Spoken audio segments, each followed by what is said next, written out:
చేస్తే మనిషిని నువ్వేం చేస్తా ఉన్నావు? శిక్ష కేవలం టెంపరీగా తన డ్యూటీ నుంచి సస్పెండ్ చేస్తూ ఉన్నారు. ఇదే చేయాల్సింది. అది కూడా ఇంత పెద్ద ఇష్యూ అయి బయటకు వచ్చిన తర్వాతనే మీకు చేయాలన్న కనీసం ఆలోచన అన్న వచ్చింది.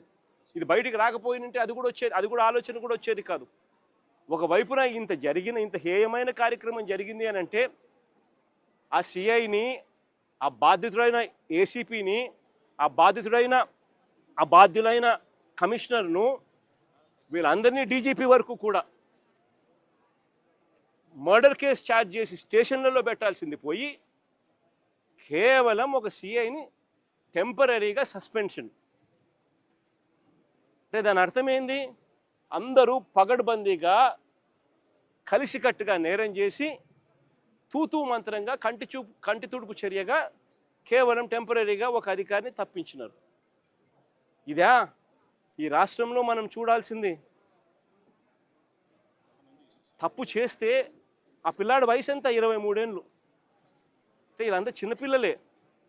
ఏదో తెలుసో తెలియకో కొద్దో గొప్ప ఎవరైనా తప్పు చేసి ఉండొచ్చు. ఈ పిల్లాడైనా కానీ చేసిన తప్పుకు కోర్టులు ఉన్నాయి. కోర్టు ఈ పిల్లాడికి కోర్టు ఈ పిల్లాడిని ప్రొడ్యూస్ చేయమని చెప్పి సమన్ చేసింది. వీళ్ళు చేయాల్సింది ఏంది? ఆ పిల్లాడిని తీసుకొని రావడం, కోర్టుకు సబ్మిట్ చేయడం. అది పోలీసులు చేయాల్సింది. ఏం శిక్ష వేయాలి, ఆ పిల్లాడు చేసిన తప్పేంది, ఆ తప్పులో నిజం ఉందా లేదా అన్నది ఆర్గ్యుమెంట్ జరుగుతాయి, నిర్ధారణ చేస్తారు. ఆ తర్వాత జడ్జు తనకు ఏ శిక్ష కరెక్ట్ అని చెప్పి అనిపిస్తే ఆ శిక్ష కోర్టు వేస్తుంది. కానీ ఇక్కడ కోర్టు పాత్రను ఏకంగా వీళ్ళే తమ చేతుల్లోకి తీసుకొని ఏకంగా 2 పిల్లలు ఒకే నెలలోనే చనిపోవడానికి కారణమవుతా ఉన్న పరిస్థితులు ఈ రాష్ట్రంలో ఉంటే, ఇలాంటి పోలీస్ ఆఫీసర్లందరికీ కూడా వత్తాసు పలుకుతూ ఉంటే, ఈ సిఐ దగ్గర నుంచి, ఏసీపీ దగ్గర నుంచి, కమిషనర్ దగ్గర నుంచి, డీజీపీ దాకా ఇలాంటి వ్యక్తులకు ముఖ్యమంత్రి దగ్గరుండి కంటి తుడుపు చర్యల మాదిరి కేవలం ఒక చిన్న అధికారిని టెంపరీగా ఉద్యోగం నుంచి సస్పెండ్ చేసే కార్యక్రమం మాత్రమే చేసే కార్యక్రమం జరుగుతూ ఉంటే ఇది ఎప్పటికీ ఫుల్ స్టాప్ పడుతుంది? ఇది ఫుల్ స్టాప్ పడాలి అని అంటే దీని మీద సిబిఐ ఎంక్వైరీ జరగాలి. ఎవరెవరు దీంట్లో ఇన్వాల్వ్ అయి ఉన్నారు అన్న సంగతులు బయటికి రావాలి. ఏకంగా ఒక పోలీస్ స్టేషన్ పరిధిలో 2 చావులకు కారణమైతే ఆ పోలీసుల మీద మీరు ఎందుకు యాక్షన్ తీసుకోవడంలో ఇంత డిలే జరిగింది?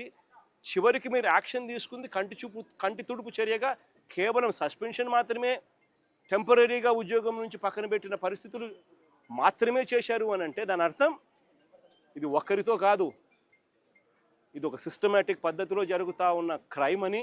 ఈ క్రైమ్లో ఒకరు కాదు, ఒక సిఐ ఒకడే కాదు, ఈ సిఐకి పైన ఏసీపీకి పైన కమిషనర్ పైన చివరికి డీజీపీ దాకా కూడా అందరూ ఇన్వాల్వ్ అయి ఉన్నారని కూడా ప్రస్ఫుటంగా కనిపిస్తూ ఉంది.